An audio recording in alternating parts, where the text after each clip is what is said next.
Hello, it's Health with Helen. How are we this evening? Got stuck in traffic. There's always traffic lights where you don't expect them. And then I didn't realise where the actual diversion was going. So a few U-turns and finally got to teach my class and finally got back home, but it made me a bit late. So how's your day been? How's the holidays going if you've got the kids off?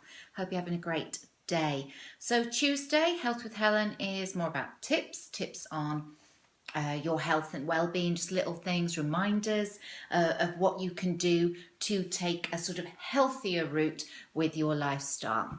And it's just 10 tips today on things that will ultimately help you live a longer, healthier lifestyle. So one of the things I think very much with eating and food is that it's got to be a pleasurable experience. So everything that you cook has got to taste good, look good, and be as nutritious as possible. And there's always sort of reviews on the best kind of eating to do, but Mediterranean diet always seems to get a big thumbs up. So you've got your olive oils, you've got all your sort of salad stuff going on, you've got a real variety of food, so you're not afraid to cook with fats, good healthy fats.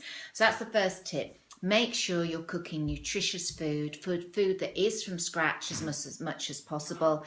Food that's going to use, the healthier oils, the organic oils. Use your olive oil for your salad, and make it a pleasurable experience. You want to enjoy food, not rush it down and be dashing off before you've even really finished your meal, because then your body kind of thinks, oh, I haven't eaten it. And small changes. If you are trying to lose weight or you're trying to improve your fitness and trying to get healthier, it's kind of easier in the long run to make small changes rather than the big ones. And when I work with clients, it's the small changes that actually are having a huge effect on their health. So we try and become more aware about what are you doing day to day. The triggers, the things that you are doing that you're not even realizing because you've done them so long, they're embedded into you, they're subconscious, they're habits, and they're not always good habits. So we need to look at exactly what you're doing and try and change some of those bad habits and make them good habits. And that can take, 2 to 8 months, if not longer, depending on you and how much you want to stick to your bad habits. So small changes, always a good idea. So if you're trying to adopt a healthier lifestyle, just change a few things in what you eat. Don't try and completely change your diet and then you think, oh, this is terrible, I can't stand it. Little things, maybe ditch your tin of sauce and make it your own. Simple things like that aren't actually too time consuming or demanding can make a big change, a big effect on your health in the long run. And then you want to limit junk. So it's always important to try and be aware of how much junk food you're eating. So in that regard, you need to look for whole foods, very limited ingredients, so not too many ingredients in what you're eating, because the more ingredients there are, the less nutrition there tends to be. So limit junk and look for whole food. Start to look at your labels. Pay attention to the salt and the sugar. And obviously the fat too, but fat isn't the demon it used to be, and we've recognised that you need fats. Your body hormones need fat to work. So you don't want to start cutting out all fat in your diet because you do need it for your hormones to function. But salt and sugar, we do build up on those. So keep an eye on the labels that, on the food that you're eating that is packaged, what sort of salt and sugar content is going on. And then, really you want to get at least 2 batches of greens into your diet every day. Ideally, you want lots of coloured fruit and vegetables, but at least if you can get 2 batches of green stuff into your diet each day, you're taking a big step forward in improving your health, so you can have your spinach, your broccoli, your beans, all those sort of things, but try and have something green appearing on your plate, even if it's salad. I've said about whole ingredients, very important to be paying attention to those labels, and quality of food.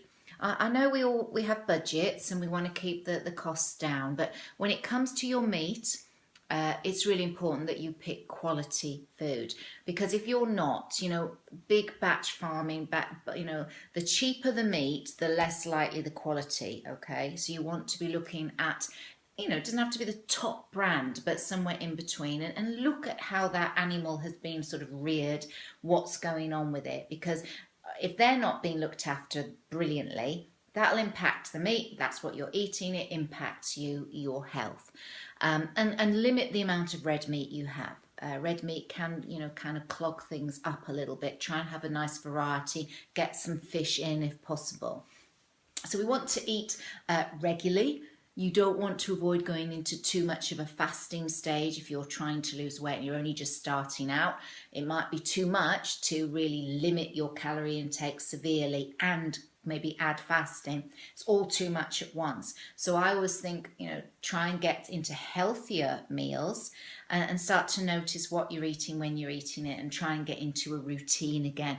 Routine is key. It's the consistency is routine, and that's where you get your success, by getting a consistent way of doing things and the routine, so that you're not snacking through the day. You have meal times, you try and stick to them, and you again cook from scratch as much as possible, and always try and prep. Sunday night is a good night to figure out your first 3 days worth at least of meals. Otherwise it gets tricky, and then when it's tricky and we're in chaos, we tend to eat whatever is in the cupboard. So minimize the bad stuff in the cupboards is what I would suggest too. So you want to maybe also look at, this is all tips on improving your health and well-being, look at walking off tiredness, and even having a walk after a meal. Say you've eaten a bit too much, go for a walk. But if you're feeling quite fatigued, sometimes a bit of a walk can just pick you up, can just get you going again, and can make you feel a bit more lively and not lacking in energy.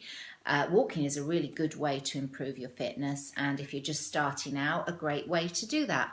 There's not too much impact. You can build it up. You could literally just walk down the street. That could be it. And then see if you can progress on that over the next few weeks. Never try and run before you can walk is the saying, isn't it? And it's true, because if you push too hard too soon, your joints, your body, your mind, they're not really ready. You need to kind of prepare your body for more work. You want to have a sort of toolbox of healthy stress relieving strategies, so that if you are, you've decided I'm going to get fitter, I'm going to get healthier, there's going to be moments in your life when stress kicks in, when things happen, you can't control everything. So you need a little toolbox of strategies to how you're going to deal with it. If you find reading a book relaxing, maybe if you're really stressed, go and take 10 minutes, read. Maybe do Sudoku, do a crossword puzzle, play the piano, do something that brings down your stress levels, and have a little toolbox of strategies of what you need to do to get the stress levels down. Just be prepared. Life is full of ups and downs, and the more able you are to deal with them, the easier you get through it, and it has less impact on your health. So have a toolbox. If you need help on that, feel free to get in touch. That's what I do with my clients. We work through a sort of toolbox of strategies that are not connected to food, because you want a good relationship with food, that help reduce stress in times that are quite stressful. And it's simple stuff, in all honesty, but if your mind is busy thinking about everything, you can't always think on a simple level.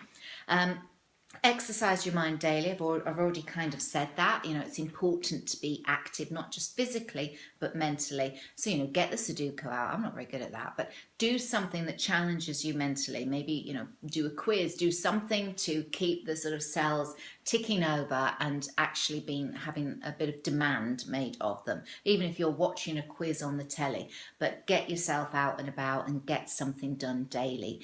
Sudoku is a very good way to keep your mind going. I think I'll have to have a look at Sudoku. I've never tried it. Crossword puzzles. They want us to be keeping mindful, keeping aware of our memory, and setting little challenges so that we don't fall into that sort of dementia route, which is really what we don't want. And sleep, really important to get your sleep. So I think I've done more than 10 tips tonight, but be aware of how much sleep you're getting, because that affects how your body repairs. It affects your mental state as well as your physical state. So you don't want to get too sleep deprived. And as I said before, I deal with ladies 40 plus, and sleep deprivation just does not make us happy, and it slows things down. It kind of keeps that fat round the middle, because your body's too tired, it's too stressed, it's not getting that time to repair through the night. So just tips on helping improve your lifestyle, making it healthier, which will ultimately help you live a longer, healthier and happier lifestyle and simple things. But if you want any advice on that, feel free to get in touch. As I said, in September I'll be bringing out more of an online program on that side of things. I hope you have a fantastic evening. Feel free to like and share. In fact, please do like and share. It would be nice to pass the information on. Sometimes what appears in your news feed appears in other people, so it would be great if you could like and share.